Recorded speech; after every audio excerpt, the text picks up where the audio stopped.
Bon, bonsoir à tous et à toutes. Merci à tous et à toutes pour cette belle journée, parce que je pense que sans vous, je l'ai dit ce matin, elle n'aurait pas eu lieu, mais surtout, sans vous, elle n'aurait pas eu l'énergie et la dynamique qu'on a sentie aujourd'hui. Donc on a voulu la conclure rapidement, mais justement et efficacement, avec deux types d'acteurs clés qui sont au cœur de notre développement économique. On va commencer par les régions et on terminera par le MEDEF et la CPME, et j'y reviendrai, c'est un peu aussi grâce à eux qu'on était là aujourd'hui. Et pour commencer, je voudrais que celle chez qui on est un peu, la présidente de la région Île-de-France, se joigne à nous pour introduire cette conclusion. Chère Valérie Pécresse, à vous.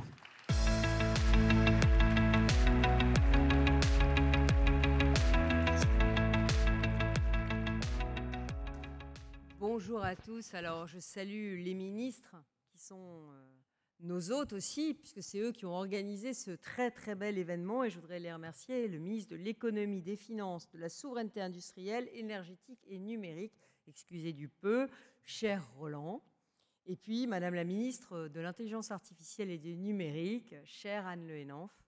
Merci beaucoup, mesdames et messieurs les ministres, mesdames et messieurs les parlementaires, mesdames et messieurs les présidents de région, chers collègues, monsieur le président du MEDEF, cher Patrick, monsieur le président de la CPME, cher Amir, mesdames et messieurs les dirigeants d'entreprise, mesdames et messieurs, j'ai oublié le président de France Industrie que j'ai vu quelque part, le président des grands investissements, enfin bon, il y a beaucoup de beau monde réunis à la Maison de la Chimie aujourd'hui. Alors, je vais faire ce que je ne fais jamais, parce que je suis vraiment une bonne camarade et mes collègues peuvent en témoigner. Enfin, c'est le jeu qu'il veut. Je vais faire un peu la pub de l'Île-de-France. Voilà.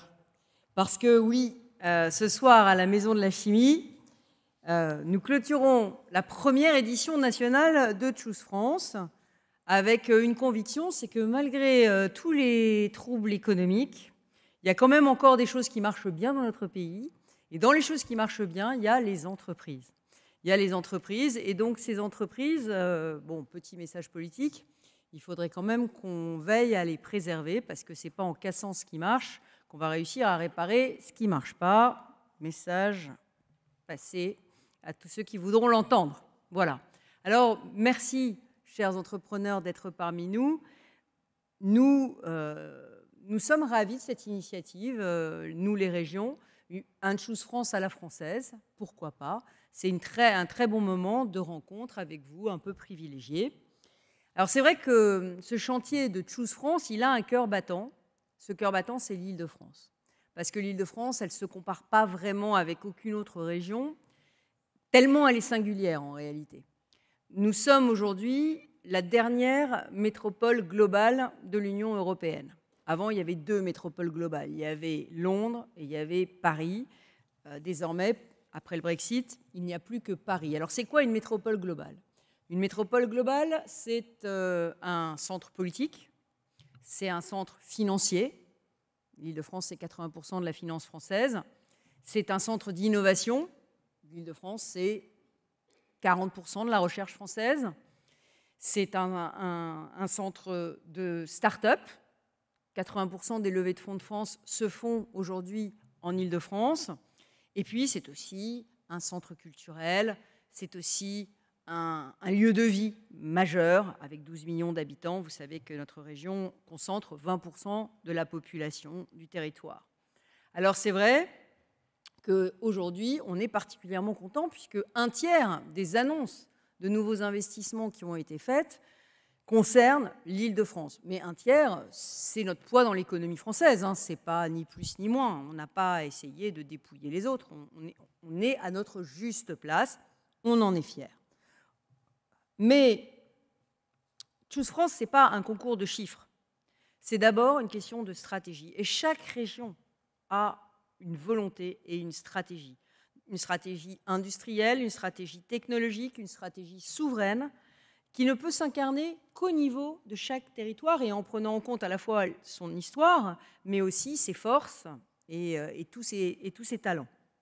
Alors, nous, en Île-de-France, on a aujourd'hui 3 filières technologiques majeures.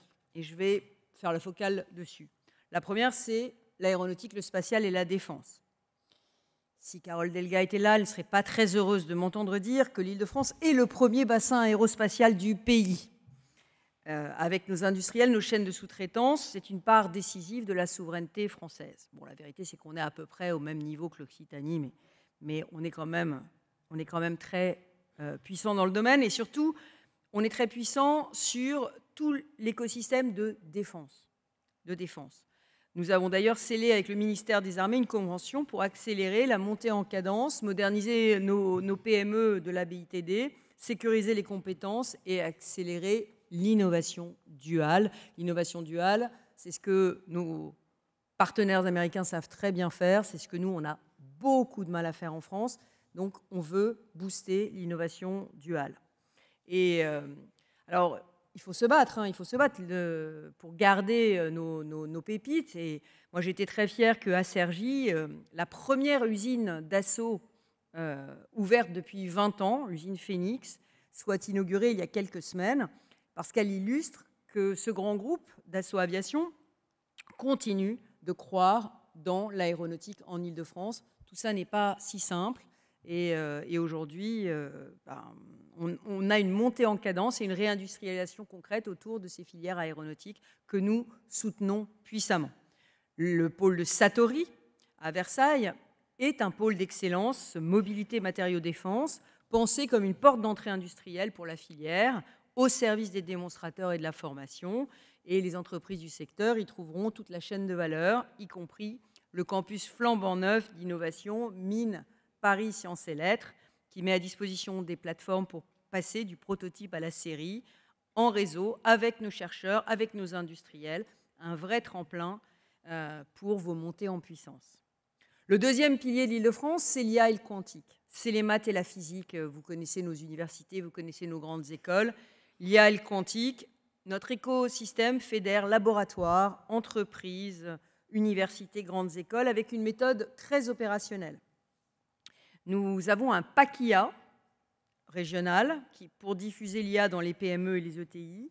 Nous avons des challenges IA dotés d'1 million d'euros qui rapprochent les grands donneurs d'ordre des startups. Alors, on peut citer par exemple Okin, qui était une toute petite start-up à l'époque, devenue licorne, qui avait développé pour la région Île-de-France un algorithme d'IA pour prédire les risques de rechute chez les patientes atteintes d'un cancer du sein. La start-up Radium a développé, grâce au challenge IA de la région, un algorithme de détection précoce de la sclérose en plaques, avec les données de l'hôpital Rothschild. Quantmetry a été lauréate du challenge IA avec la SNCF et Michelin pour améliorer les flux de voyageurs dans les transports. Ou Javanès, c'est une start-up qui, avec RTE, travaille à résoudre les situations de surcharge causées par les énergies renouvelables et intermittentes par nature sur notre réseau électrique. Alors ça, c'est le pack IA. Mais on a aussi un pack quantique. Un pack quantique autour de nos plateformes du CEA, de l'INRIA, de Paris-Saclay et de nos champions, Pascal, Candela, C12, qui se positionnent et qui positionnent l'Île-de-France comme premier écosystème quantique européen. Côté infrastructure, nous ouvrons l'accès au calcul. Et c'est vrai que dans les grands projets qui ont été annoncés cette année en Île-de-France, il y a beaucoup de data centers. Il y a aussi Eclairion, soutenu par la région, qui héberge par exemple Mistral AI.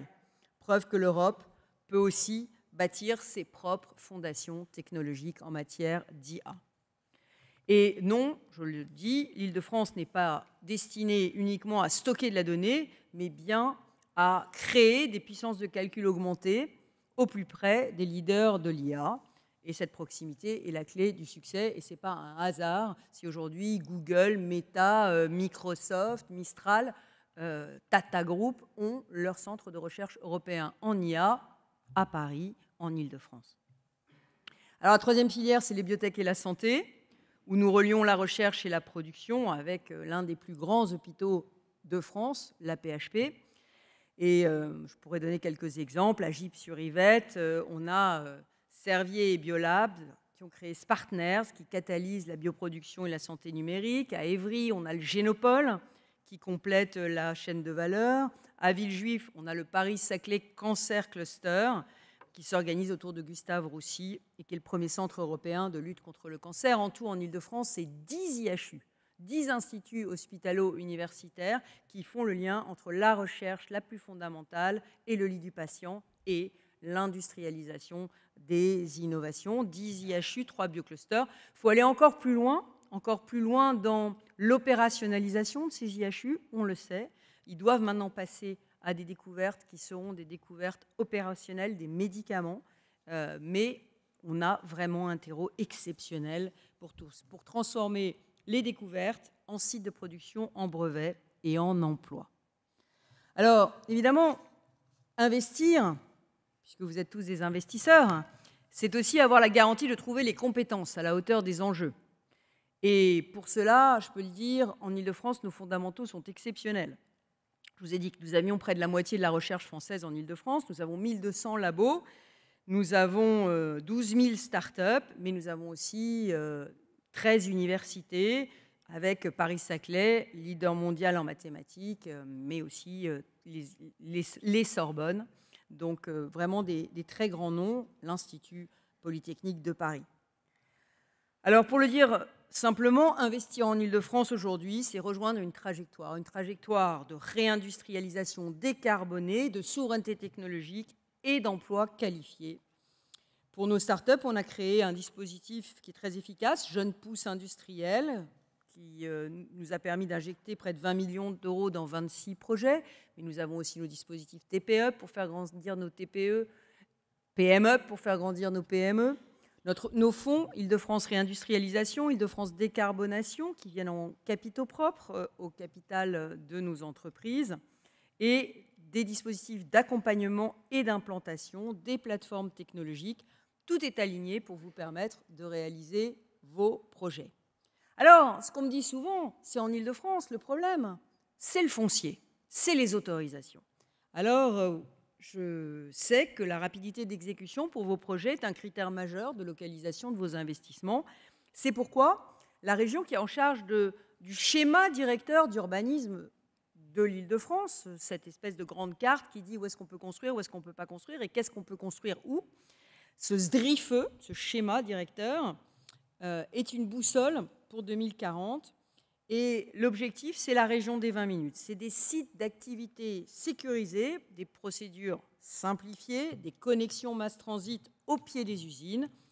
Dans le SDRIFE, il y a 28 000 hectares sanctuarisés pour la production industrielle. 28 000 hectares sanctuarisés pour la production industrielle qu'on peut mettre à n'importe quel endroit du territoire. Voilà. Et dans ce SDRIFE, il y a 300 km de métro qui vont être ouverts avec 15 prolongements ou création de nouvelles lignes. Voilà. Donc ça veut dire beaucoup plus de transport. Des sites prêts, des délais maîtrisés et des connexions mass transit. Nos grands projets structurants tirent cette dynamique. Aujourd'hui, nous avons un grand défi en Île-de-France, c'est de repenser totalement nos grands centres d'affaires. Ce n'est pas un défi qu'on prend à la légère. J'ai confié à Jean-Christophe Fromentin et à Carlos Moreno, qui a la chaire ETIAE à Paris-Sorbonne, la mission de réfléchir à comment les redynamiser. Alors quand je parle de grands centres d'affaires, on pense évidemment à La Défense, je vais y revenir, mais on pense aussi à Orly, qui désormais est accessible en ligne 14 de métro automatique. On pense à Saint-Denis-Pleyel, toujours sur la même ligne 14. Et on parle aussi de tout le centre de Paris, Paris-Gare du Nord, qui est le 10e arrondissement, qui va avoir avec CDG Express en 2027 un accès direct à Roissy, qu'il a déjà avec le RERB, mais qui sera bien amélioré, et qui permet d'avoir accès à Bruxelles, à Londres et à Francfort. Alors, bonne nouvelle quand même, bonne nouvelle sur la défense. J'ai entendu beaucoup de visions pessimistes sur la défense, et pourtant, une étude toute récente qui a été dévoilée ce week-end nous dit que la Défense reste le 4e quartier d'affaires le plus attractif au monde et que pour la première année, il devance même la City de Londres en devenant le quartier d'affaires le plus attractif d'Europe. Alors ça va peut-être en surprendre certains qui savent effectivement qu'il y a des bureaux libres à la Défense, qu'il y a des tours à rénover à la Défense, que la Défense doit prendre son tournant écologique et doit se transformer parce que cet urbanisme de dalle est daté. Oui, mais que s'est-il passé ces dernières années? Eh bien, nous avons construit le RER E. Le RER E qui, en 11 minutes et 3 stations, met la Défense à la gare du Nord. Et donc, à Bruxelles, à Londres, à Francfort et à Roissy. Donc, effectivement, cette nouvelle infrastructure de transport redonne son lustre et son attractivité à la Défense.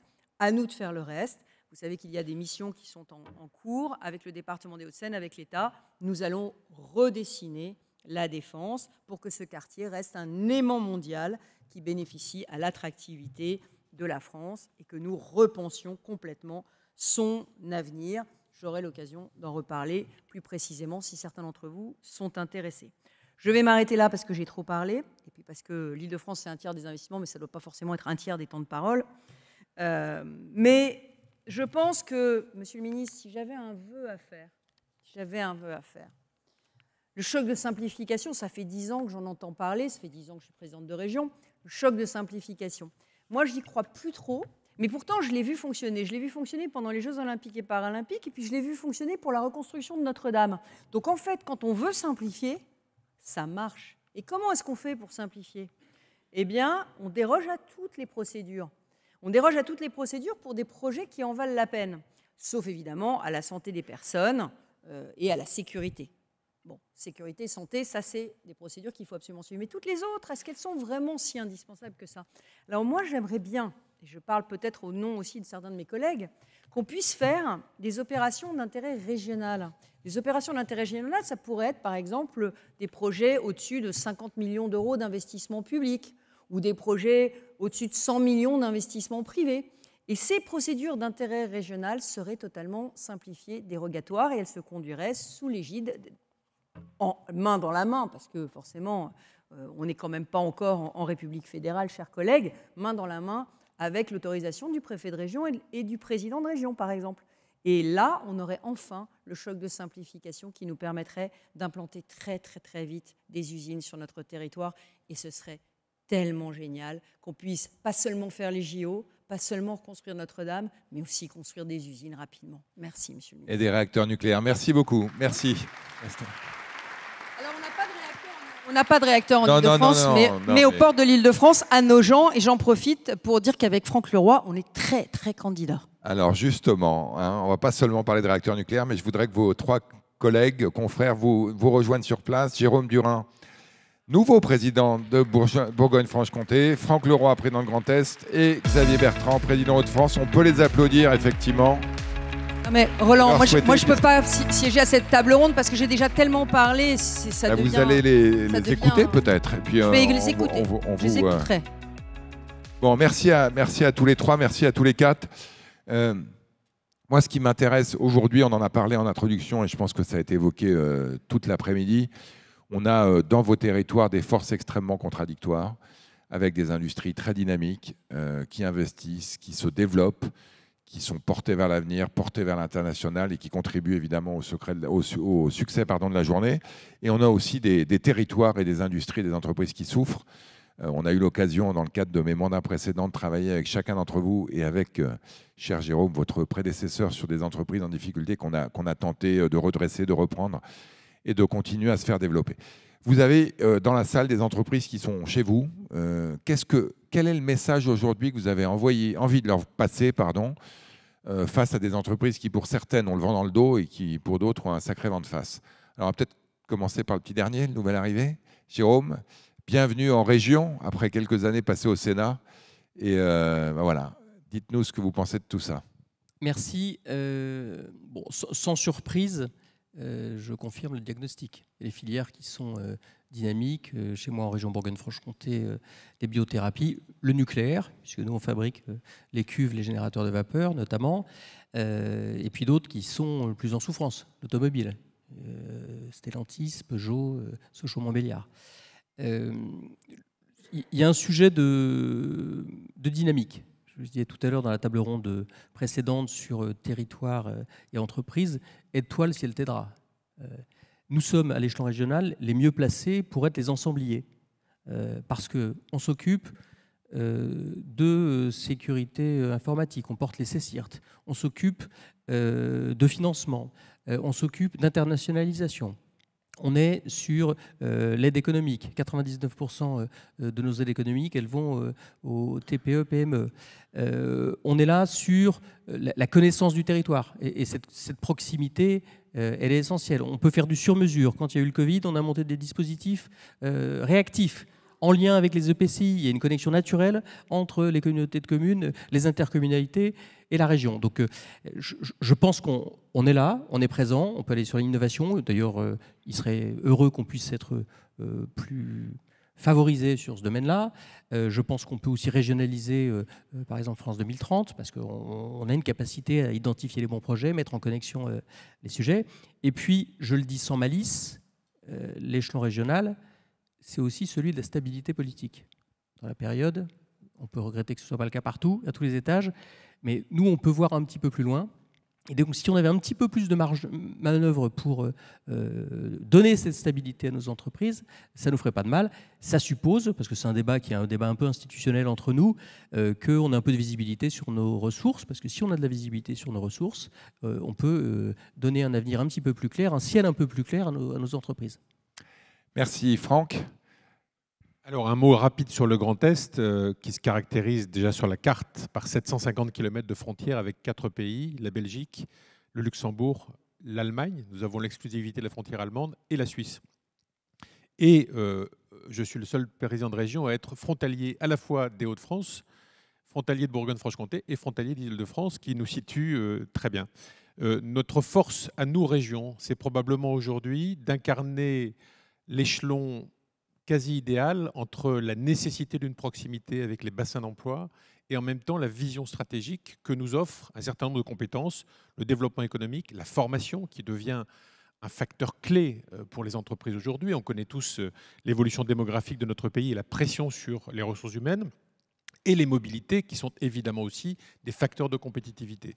Si on y ajoute dans une région comme le Grand Est une très forte capacité de production énergétique bas carbone, 3 centrales nucléaires, deuxième région nucléaire du pays, et 51% de l'électricité de notre région fournie par le renouvelable, on arrive véritablement à mixer les formes énergétiques bas carbone, donc aussi à attirer un certain nombre d'acteurs économiques. On l'a vu dans les derniers sommets Choose France, dans les derniers classements d'EY notamment sur l'attractivité des régions. Voilà, nos grandes régions se portent bien et cet échelon, il n'est plus contesté par personne aujourd'hui.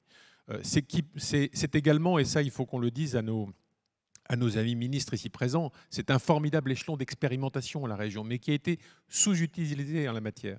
Chez nous, par exemple, on gère aujourd'hui les routes nationales. On va instituer l'écotaxe, redevance poids lourd, qui va nous permettre effectivement de financer 1 milliard d'investissements dans nos infrastructures pour être toujours plus performants sur l'intermodalité, sur le fluvial, sur le routier, sur le fret ferroviaire.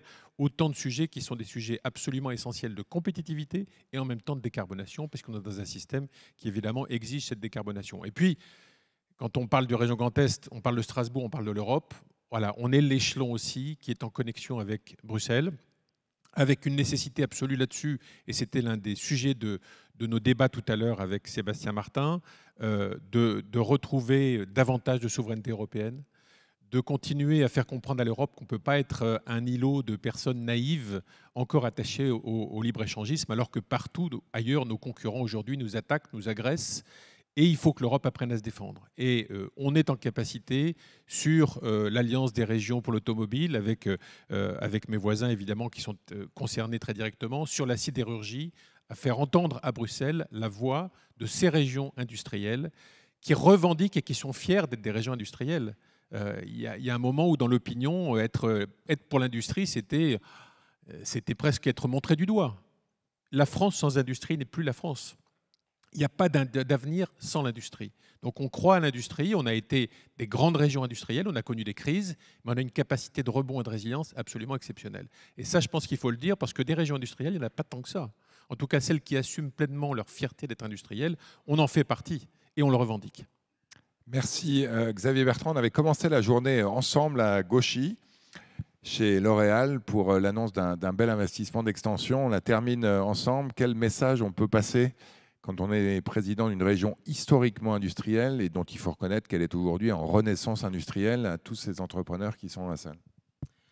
Regardez-nous comme des entrepreneurs que nous sommes.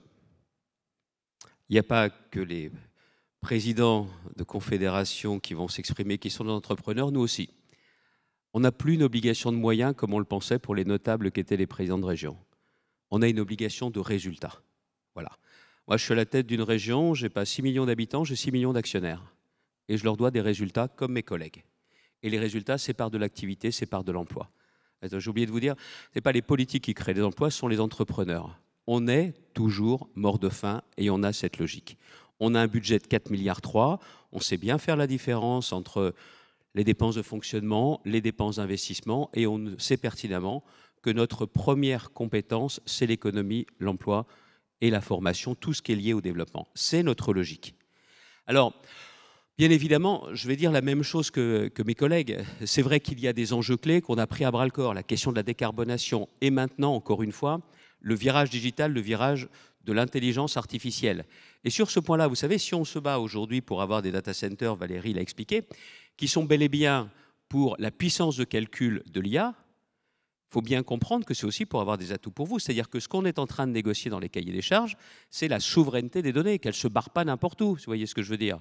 Et d'autre part, ce qu'on est en train de négocier, c'est que les entreprises de la région, il faut qu'il y ait des atouts, puissent aussi avoir un accès à des données contractuelles qui soient plus favorables. C'est pour ça aussi qu'on se bat. Mais on n'oublie pas non plus que les data centers, c'est des infrastructures, c'est une forme de vitrine. Le véritable enjeu, ce sont les usages de l'intelligence artificielle.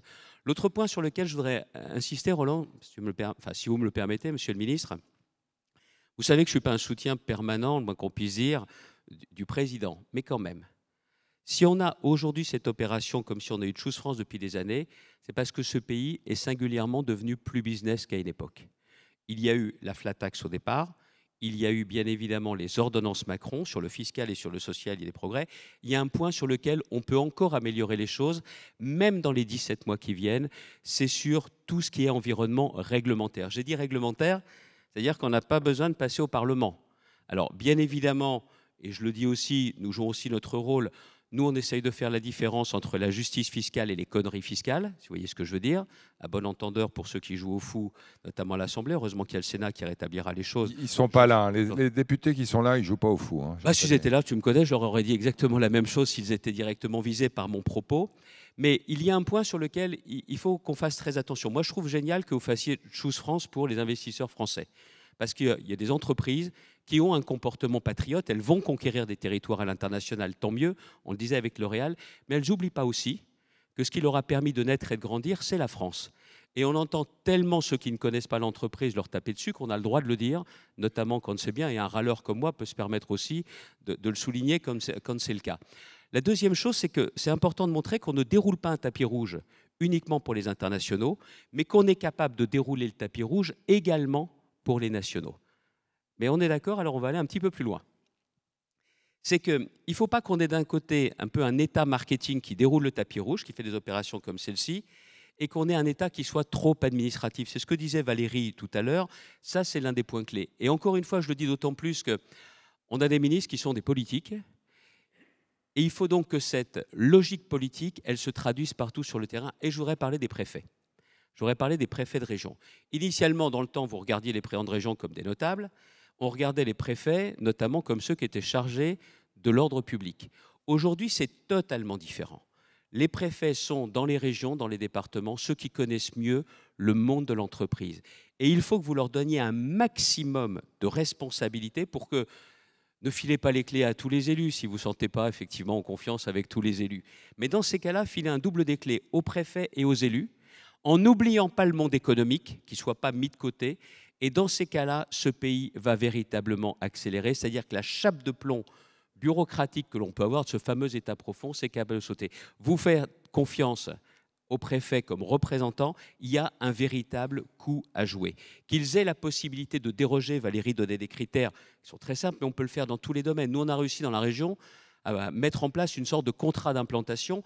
On s'engage par écrit, l'État, collectivité de rattachement, sur des délais maximum. Ça peut être généralisé au-delà de ce qui avait été fait sur Industrie Verte, mais il faut que vous vous appuyiez là-dessus, très clairement. Et tiens, je vous propose aussi un truc. Tiens, vous donnez 2 mois au monde économique, au président de région et à vos préfets de région pour vous faire 10 propositions de simplification de terrain qui passeraient par décret. 2 mois, vous leur donnez. Ensuite, vous les examinez, si vous voulez, à Paris pendant 1 mois et vous engagez à en reprendre les 3/4. Ça aura été béni d'une certaine façon par vos préfets et ça, vous êtes capable de faire bouger. Ça ne coûte pas 1 euro ce que je dis, mais comme pour eux, le temps, c'est de l'argent, ça peut faire gagner beaucoup d'argent et beaucoup de temps à l'économie française, aux entrepreneurs. Merci beaucoup, ça me semble une excellente idée. On interrogera nos amis entrepreneurs tout à l'heure pour savoir si cette idée leur plaît, mais je me dis que ça va leur plaire. Je voudrais terminer par vous poser, chacun d'entre vous 4, une question et vous donner une mission. Bon, on a parlé, et vous avez plutôt bien exprimé, mais vous pouvez compléter à l'issue de cette prise des paroles ce que vous attendez de l'État. Plus de simplification, de la responsabilisation à votre niveau et avec peut-être des moyens qui vont avec, ça je l'ai bien entendu. Si vous aviez une demande auprès de l'Europe, quelle qu'elle serait? Et si vous aviez, vous, peut-être une offre à nous faire, qu'est-ce que les régions pourraient faire mieux encore que ce qu'elles font aujourd'hui? Comment elles pourraient agir différemment? Au fond, les demandes que vous avez de l'État et de l'Europe, quelle est selon vous la demande qu'on pourrait vous adresser pour que ça fonctionne encore mieux? Valérie. Alors sur l'État, moi je voudrais qu'il n'y ait pas la moitié de l'État qui contrôle ce que fait l'autre moitié. Parce que des gens qui agissent dans l'État, il y en a. On a parlé des préfets, on a parlé d'un certain nombre d'administrations territoriales qui bossent toute la journée pour déboucler les dossiers. Et puis, on a la moitié de l'État qui vient contrôler ce qu'on fait. Mais de manière totalement tatillonne, de manière totalement anxiogène. Parce que derrière, maintenant, il y a le risque pénal. Derrière, il y a un article 40 sous chaque pas. C'est-à-dire qu'à chaque fois qu'on fait quelque chose et qu'il y a un fonctionnaire de contrôle qui considère que peut-être il y a un risque, je donnais un seul exemple. Mais ce n'est pas un exemple industriel, mais ça aurait pu l'être. J'avais un lycée, j'avais un quartier qui s'était construit dans une zone inondable, enfin à côté d'une zone inondable, et le lycée était en zone inondable. Et ce quartier s'était construit, j'avais 100 gamins dans le collège. Il me fallait une extension du lycée, mais ça aurait pu être une extension d'usine. J'ai demandé l'autorisation parce que j'avais 2 ans en tout pour faire mon extension lycée, sinon j'avais 100 gamins dans des algécos, enfin on ne sait pas où, sous des tentes. Bon, je demande le permis et on m'appelle paniqué, le président de l'Interco m'appelle paniqué, les services de l'État ne donnaient pas l'avis favorable. Et pourquoi ils ne donnaient pas l'avis favorable? Parce qu'on peut questionner juridiquement l'intérêt général d'un lycée. Voilà. Alors si on questionne juridiquement l'intérêt général d'un lycée, je ne vous dis pas ce qu'on questionne quand il s'agit de CDG Express. CDG Express n'était pas d'intérêt national majeur, non, pas d'intérêt général majeur, parce qu'après le Covid, c'est bien connu, on allait moins voyager en avion, donc il fallait plus de lignes directes CDG Express. 2 milliards d'euros d'investissement public, soutenu par l'État, soutenu par la région, mais quand même, un juge qui dit c'est pas d'intérêt majeur. On n'en peut plus, on n'en peut plus. Le grand hôpital Nord de Saint-Ouen, qui va être un grand hôpital de recherche, bloqué parce que quelqu'un a fait un calcul, on ne sait pas comment. Ils ne savaient pas ce que c'était que des soins de suite. C'est ballot, hein. Ils ne savaient pas ce que c'était que des soins de suite. Donc, ils ont compté les lits d'hôpital et ils ont dit « Ah, on perd des lits à Saint-Ouen. » Ben non, on ne perdait pas des lits, sauf qu'au lieu de faire des lits d'hôpital, comme il y a maintenant un truc qui s'appelle l'ambulatoire, on faisait une maison de soins de suite de 80 lits. Donc, on faisait 80 lits supplémentaires. Et le juge a mal compté. Donc, si vous voulez, moi, j'ai un grand respect pour les juges, j'ai été juge. Mais franchement, à un moment donné, il y a la moitié de ceux qui essayent de faire, qui se retrouvent confrontés à l'autre moitié, qui essaient de les empêcher de faire. Donc, si on pouvait nous simplifier les choses, éviter ces recours en simplifiant la loi, ce serait vraiment bien. Et alors, puis, la loi, que 30% de mes fonctionnaires travaillent à répondre répondre à des contrôles de la CRC, c'est trop. Et 30%. Et à la préfecture de région, c'est 50%. Donc voilà. Donc essayez quand même de remédier à ça. Ça coûte beaucoup, beaucoup d'argent. Il paraît qu'on cherche des économies. Moi, je vous dis où est-ce que j'en fais. Et sur Bruxelles, la seule chose que je leur demande, c'est la stabilité des normes. Parce qu'ils ne peuvent pas me dire qu'il faut faire des méthaniseurs agricoles et qu'il faut méthaniser les déchets, qu'il faut mettre le biogaz dans les bus, me faire acheter des milliers de bus au biogaz et m'expliquer que, ah ben non, à partir de 2030, on ne pourra plus acheter de bus au biogaz. Parce que moi, je ne sais pas comment on fait et je ne sais pas comment la filière bus peut s'en remettre. Merci. Jérôme. Sur l'État, partager une vision commune du territoire. Je pense qu'on a perdu l'État planificateur et que c'est souvent à l'échelon régional que la vision stratégique se trouve aujourd'hui. Et je pense qu'il faut qu'on tope sur un diagnostic partagé du territoire pour qu'on se mette d'accord une bonne fois pour toutes sur les questions de mobilité, sur les questions économiques, sur les grandes visions d'aménagement, la démographie. Parce que si on n'est pas d'accord là-dessus, on passe notre temps à essayer de monter des projets sans savoir si c'est nous qui les finançons ou si c'est l'État. Moi, j'ai des sujets de lignes de desserte fine du territoire qui sont extrêmement épineuses et qui condamnent certains territoires ruraux où il y a de l'industrie, parce qu'il y a de l'industrie en territoire rural, et qui ne savent pas à quelle sauce ils vont être mangés. Donc si on ne partage pas ça, on ne peut pas travailler dans de bonnes conditions.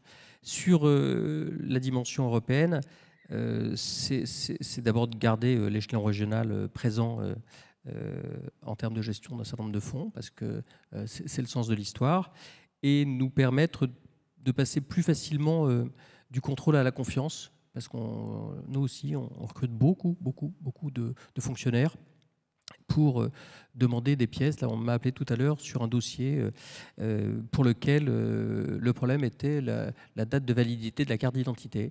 Bon, c'est quand même embêtant que là c'est un agriculteur, mais ça pourrait être un chef d'entreprise, qu'un dossier tombe parce que la carte d'identité n'est pas valide ou qu'on s'est trompé. Voilà. Donc un petit peu de confiance, un petit peu moins de contrôle, un petit peu plus de confiance, un petit peu moins de contrôle, ça pourrait être une bonne idée. Merci Franck.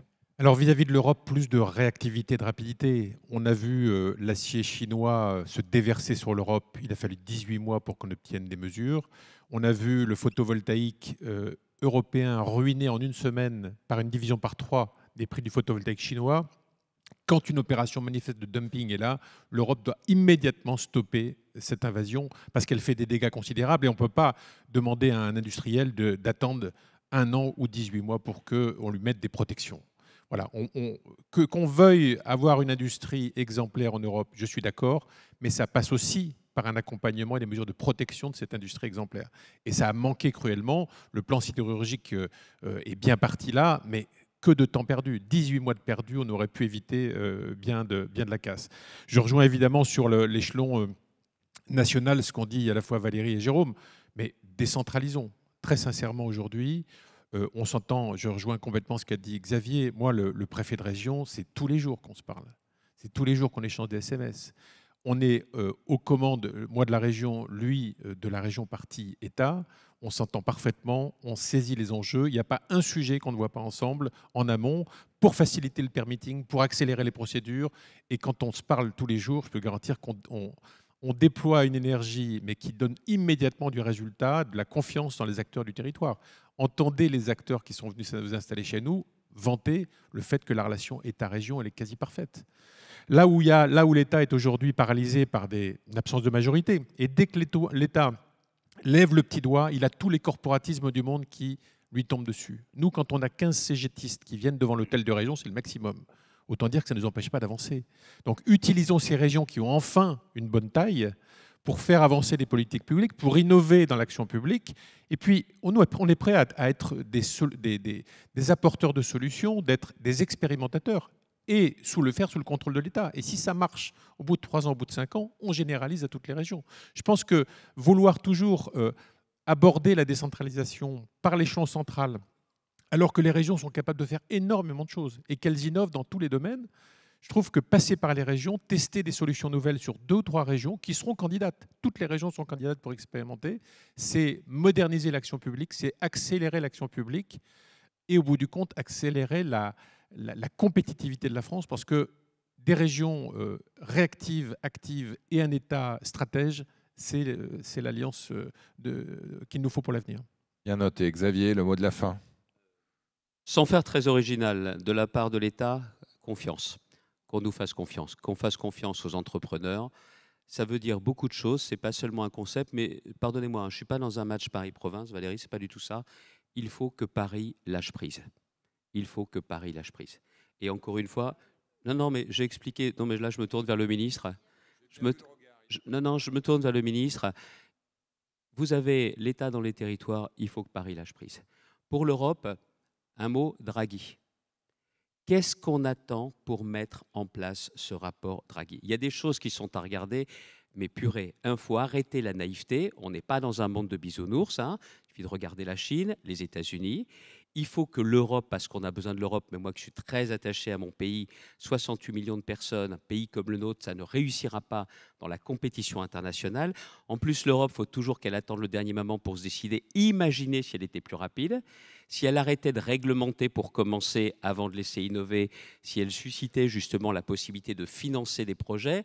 On sait tout ça. Il y a une Europe parfois qui agace, mais il faut reconnaître quand même, quand j'étais jeune ministre, ça remonte à très très loin, un diplomate m'avait expliqué, monsieur le ministre, l'Europe, c'est 27 fois plus long, mais quand ça marche, c'est 27 fois plus puissant. C'est vrai, il faudrait juste qu'on sorte du 27 fois plus long, comme tu le disais à l'instant, mais Draghi, il faut pousser à tous les niveaux pour que ce rapport soit mis en œuvre et que l'Europe soit vraiment une puissance. Parce qu'encore une fois, ça ne sera pas au détriment des intérêts de la France, je dis ça pour les abrutis qui pensent que l'Europe, c'est contre la France, mais c'est aussi une façon de prolonger les intérêts de la France. Et c'est comme ça, à mon avis, qu'on peut réussir.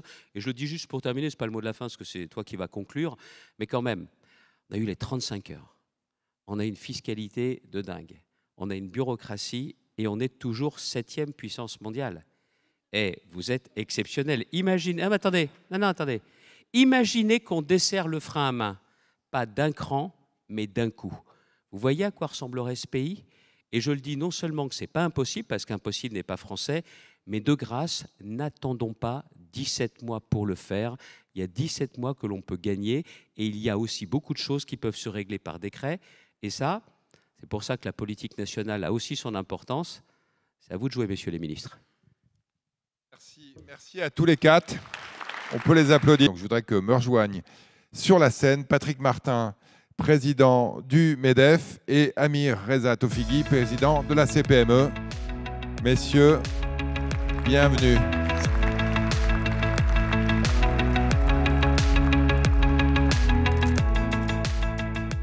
Bon, vous vous mettez où vous voulez, il n'y a pas de plan de table.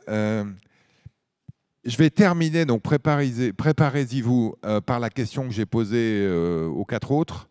Qu'est-ce que vous attendez de l'État, de la région et de l'Europe? Mais avant, je voudrais commencer par parler de vous et de parler des entreprises qui sont dans la salle. En gros, comment ça va, Patrick Martin? Merci Roland. Comment ça va? Ça pourrait aller mieux. Non, je voudrais saluer l'initiative que tu as prise, que le gouvernement a pris en organisant ce Choose Friends, dans un contexte où c'est à la fois nécessaire et audacieux, si on se comprend bien. Et moi, je voudrais dire que la voix des entrepreneurs doit être mieux entendue. La voix des organisations patronales, ça va sans dire, mais la voix des entrepreneurs. Pourquoi? Parce que nous, on engage tous les jours notre argent.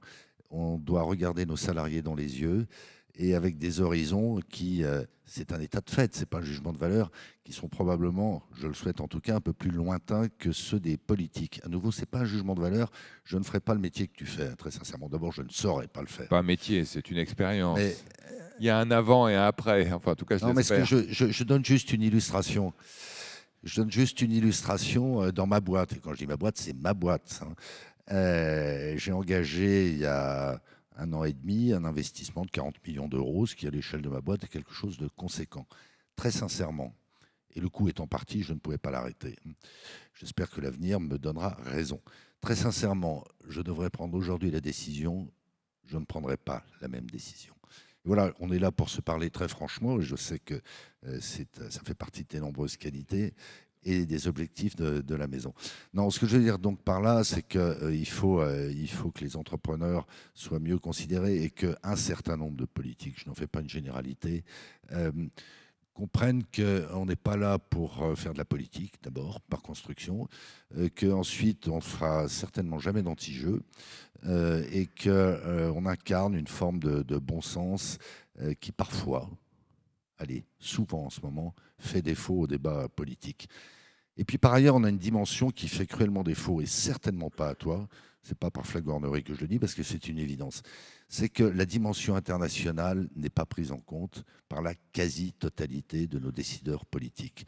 Toi, tu as une expérience qui fait que, Et donc, quand on parle de compétitivité, c'est un mot presque abstrait pour bon nombre de décideurs qui sont de bonne foi. Mon propos n'est pas du tout de les disqualifier, mais c'est donc une dimension qui fait cruellement défaut dans le débat. Et si on a le temps, moi je voudrais parler du capital, parce qu'on dissocie l'actionnaire et l'entreprise, c'est une vue de l'esprit. Je voudrais parler de compétences. Enfin voilà, on a beaucoup de choses beaucoup plus constructives à faire ensemble en ce moment, plutôt que de nous envoyer des contre-signaux qui font que cette manifestation tombe à la fois à point nommé et un peu à contretemps. Oui, j'avais bien compris ça. Amir, comment ça va? Alors, je me suis donné un objectif, c'est d'être très positif aujourd'hui. Bravo. Donc, je vais essayer de... Comme Patrick. Exactement. Non, on s'est réparti les rôles avec Patrick.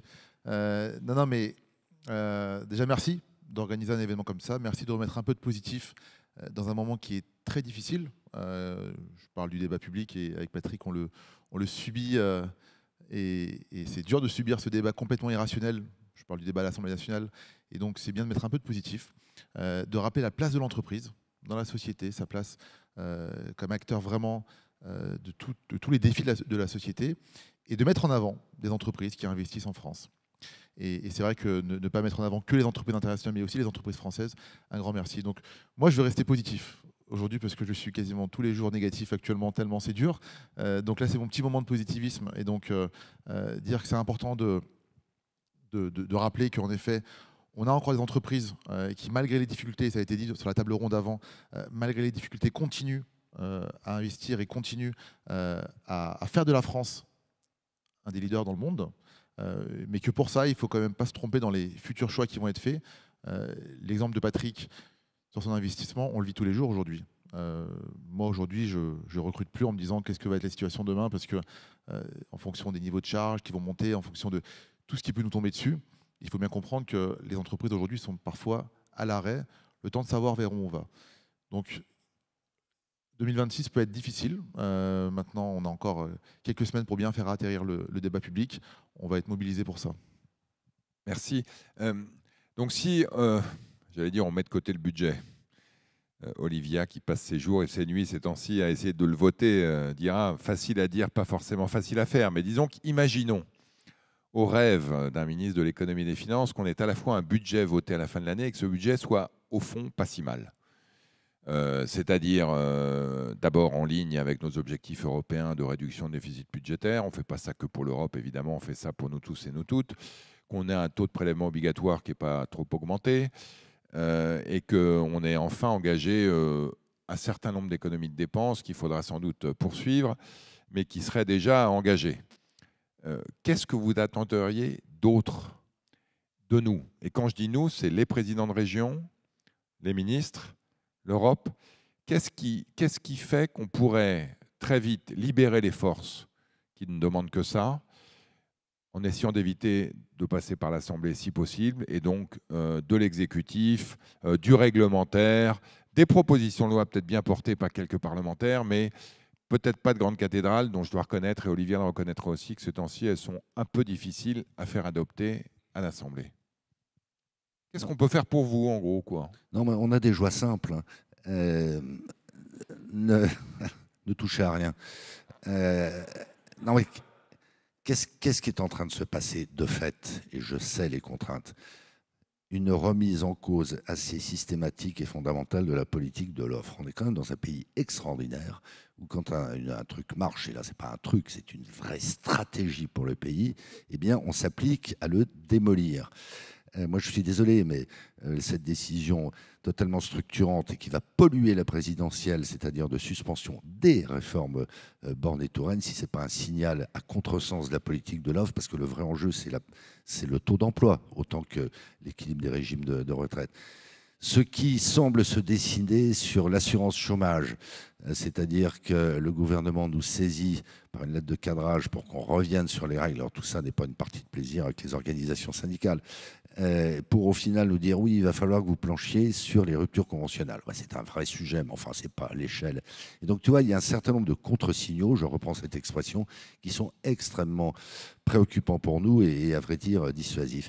J'évoquais tout à l'heure le capital. Quand je dis qu'il ne faut rien changer, je vais passer pour un épouvantable conservateur, mais je suis un entrepreneur viscéral et un patriote viscéral, qu'il n'y ait pas de confusion entre nous.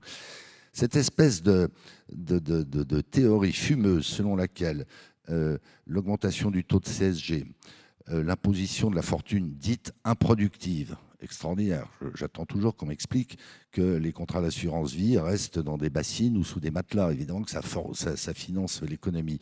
Et un certain nombre de dispositions fiscales, tout ça envoie un contre-signal terrible à qui? Aux actionnaires. Je sais bien qu'à l'Assemblée, il y a un certain nombre de députés qui voudraient que tout soit nationalisé et que les actionnaires amènent de l'argent pour rien, et si possible en perdant. Mais c'est une vue de l'esprit.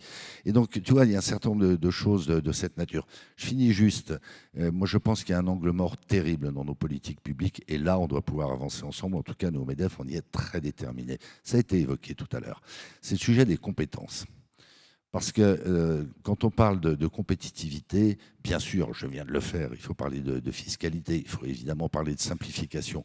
Mais je pense que là où on est les plus défaillants, et chaque jour un peu plus malheureusement, c'est sur les compétences. Je ne reviens pas sur les classements internationaux, mais il y a une espèce d'omerta sur l'éducation nationale, parce qu'il ne faut pas trop secouer le cocotier. Je ne vais pas parler du mammouth. Moi, je n'ai que de l'admiration pour l'éducation nationale, mais elle est d'un conservatisme crasse. Et ne pas prendre acte de ce déclassement progressif de la France, notamment dans les matières scientifiques, c'est insulter l'avenir. Mais pour commencer, c'est insulter nos jeunes. On n'est pas allé au bout de la réforme des lycées professionnels, qui est un magnifique objet. Mais on le sait tous, il y a 650 000 gamins qui, pour la moitié d'entre eux, sont égarés dans des formations sans débouché. On est hyper motivés par ça. Il va falloir s'emparer de la réforme du premier cycle universitaire, dont je sais très bien que c'est un objet politique inflammable, mais c'est un copier-coller de la réforme des lycées professionnels, et ainsi de suite. Et alors nous, on a toutes sortes de propositions. Moi, je les ai énoncées à Marseille le 15 octobre, notamment pour de manière très résolue, et je ne vois pas comment ça peut être un objet de clivage politique, pour attirer beaucoup plus, on le sait, il le faut, les jeunes filles, les femmes vers les formations et les métiers scientifiques. Mais nom d'un chien, ça ne coûte pas un fifrelin. Non, ça ne coûte pas un fifrelin. Au contraire, ça rapporte, mais ça rapporte beaucoup d'argent, parce que c'est du taux d'emploi, c'est des emplois plus qualifiés, et c'est un déterminant total pour la réussite économique de notre pays. Merci Amir. Qu'est-ce qu'on peut faire pour vous? Quand je dis on, c'est région, État, Europe. Alors déjà, l'option ne rien faire était une bonne option, mais j'ai bien compris qu'on ne va pas y arriver, donc il va falloir qu'on limite la casse. Alors déjà, c'est vrai que dans cette séquence budget, il y a des sujets sur lesquels il faut vraiment tenir. Le coût du travail. Moi, je rappelle à chaque fois, quand vous augmentez le coût du travail, vous baissez le salaire net indirectement des actifs. Des actifs qui, en France, aujourd'hui, gagnent de moins en moins, parce qu'à chaque fois, c'est eux qui sont toujours ciblés, parce qu'on augmente les charges patronales, parce qu'on augmente les charges salariales, et donc on paupérise les actifs en France. Et on a fait ce modèle, on a choisi ce modèle-là, qui est que les actifs et les entreprises sont les sacrifiés du modèle français. Et donc le premier point, c'est de tenir sur le coût du travail. Et bien évidemment, de tenir sur tout ce qui a fait la cohérence de cette politique de l'offre qui a fonctionné. Et c'est quand même incroyable, c'est qu'on ne parle plus de chômage et pourtant on a l'impression que ça n'a pas fonctionné. Alors que le taux de chômage a baissé, qu'on a aujourd'hui une économie qui est devenue très attractive, et donc il faut tenir. Je sais qu'il faut faire des compromis, mais attention au coût du compromis. Voilà. Le coût du compromis déjà coûte très cher. Patrick vient de le rappeler sur la réforme des retraites. C'est un symbole qui coûte bien plus que le montant qui coûte en 2026. Et donc, il faut quand même bien tenir. Ensuite, il y a un sujet de compétitivité. Alors, moi, j'étais juste avant sur la table ronde entreprises et territoires. Quand on parle de compétitivité, on parle souvent de compétitivité par rapport à la fiscalité, par rapport au coût du travail et à la productivité. Mais il y a aussi la compétitivité du territoire. Ça veut dire quoi? Ça veut dire que l'État fixe un cap, mais le territoire est un facilitateur. Et ça a été dit juste avant. Moi, j'ai bien aimé l'exemple de l'actionnaire. Donc, je me permettrai de le rappeler à chaque fois, du coup, à tous les présidents de région. Mais en effet, le rôle de la région, c'est de faciliter la vie des entreprises. On a le sujet du foncier. On est en train de sortir, justement, on l'a sorti d'ailleurs aujourd'hui, un livre blanc sur la souveraineté industrielle pour les PME. Comment on relance l'industrialisation à travers les PME pour retrouver une souveraineté industrielle. On parle du foncier. Beaucoup de PME ont besoin souvent de très petits terrains, moins de 2 hectares. Et c'est vrai que les mécanismes qui existent aujourd'hui ne gèrent pas ça. Donc on propose une solution par rapport à ça, un pass foncier PMI. On a le sujet des compétences, Patrick l'a dit aussi, mais il y a un vrai sujet. Aujourd'hui, un vrai sujet. 87% des PME aujourd'hui n'arrivent pas à recruter. Et pour 40%, elles n'ont même pas de candidature. Imaginez. On a le sujet après de l'aménagement du territoire. Le sujet du logement, c'est un sujet majeur. Aujourd'hui, on a 20% des PME qui n'ont pas réussi à recruter à cause de problématiques de logement. Et après, il y a tout le sujet de la mobilité. Donc, la région a un vrai rôle par rapport à ça pour créer une compétitivité territoriale. Après, on a le sujet de la commande publique. La commande publique, c'est un levier énorme pour permettre à ce que l'argent public soit utilisé localement pour les entreprises françaises. Alors, je sais que le cadre européen est très strict, que les Français, on est les meilleurs élèves de la classe. Bon, voilà, il faut savoir aussi jouer un peu avec les règles pour favoriser les entreprises en France et faire de la commande publique un vrai levier de développement économique territorial.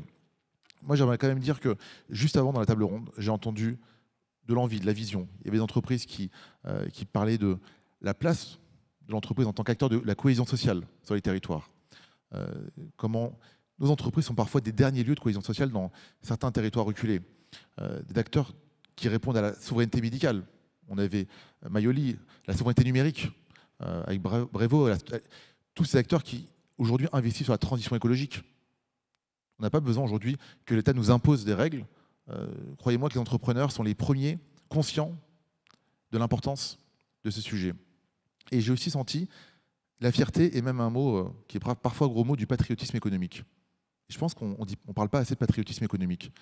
Le patriotisme économique, c'est globalement l'économie fonctionne mieux s'il y a un peu de patriotisme économique et qu'on arrive à faire ensemble que l'ensemble de la chaîne de valeur soit plus intégrée, soit plus française.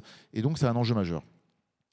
Je vais vous parler d'un exemple. Je vais vous donner un exemple d'un adhérent qui n'est pas ici aujourd'hui, mais pour vous montrer l'importance d'une entreprise sur un territoire. Axon Cable, c'est une entreprise qui est à Cézanne. C'est une commune qui fait 5000 habitants.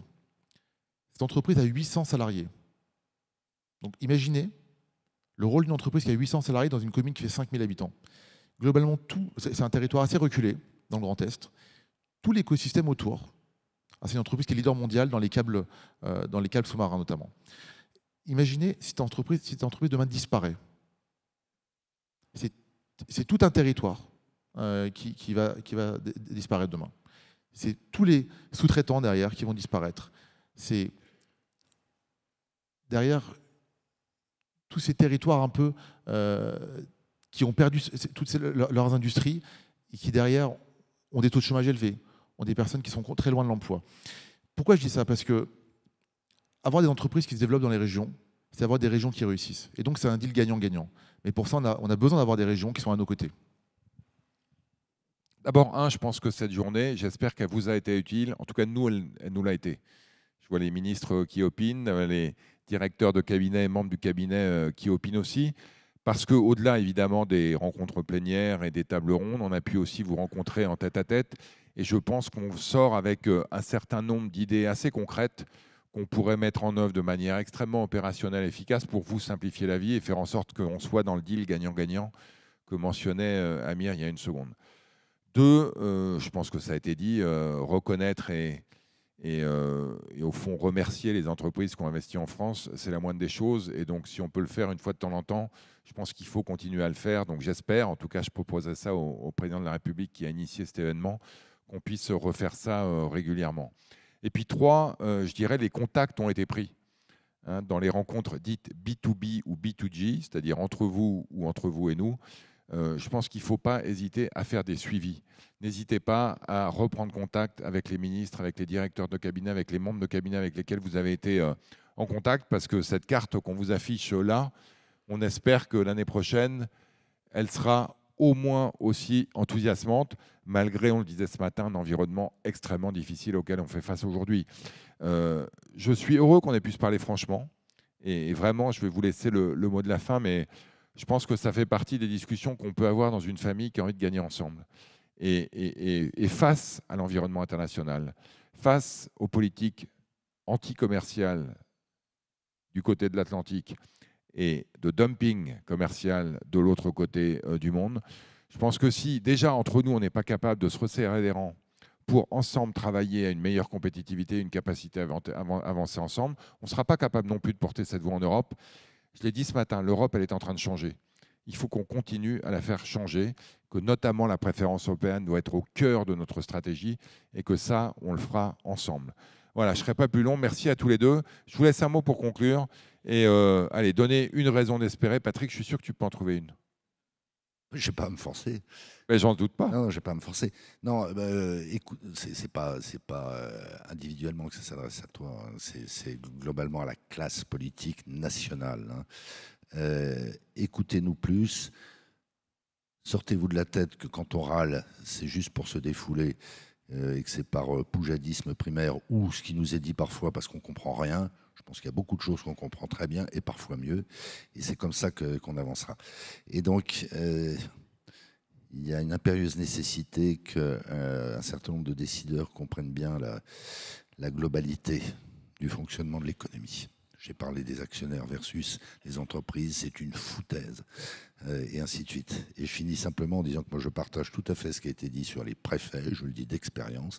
Moi j'ai des dossiers d'investissement qui ne seraient jamais sortis si les préfets, à un moment donné, n'avaient pas pris les choses en main, parfois en outrepassant leurs droits, ce qui est terrible de la part de représentants de l'État. Et puis j'introduis une dernière notion, mais on pourra en débattre à l'infini. Moi je demande que les associations, les ONG, qui pour la plupart d'entre elles sont éminemment respectables, mais quoi qu'il en soit, soient soumises aux mêmes règles de transparence que nos entreprises et nos organisations professionnelles le sont. Je pense que ça évacuerait beaucoup de contentieux. En tout cas, on saurait à qui profite le crime. Merci, Amir. Le mot de la fin du mot de la fin. Non, juste dire que la France a des entrepreneurs qui ont une énergie, une vision, une envie de contribuer au bien commun.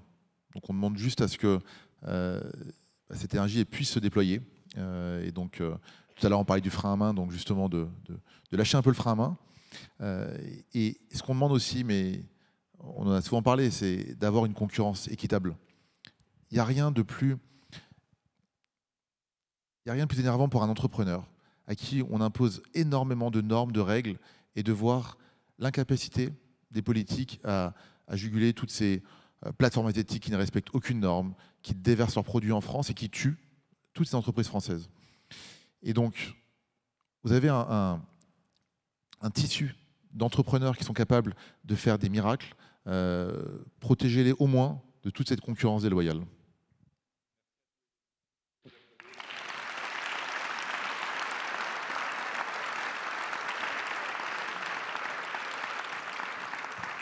Donc on remet ça bientôt. Merci à tous et à toutes.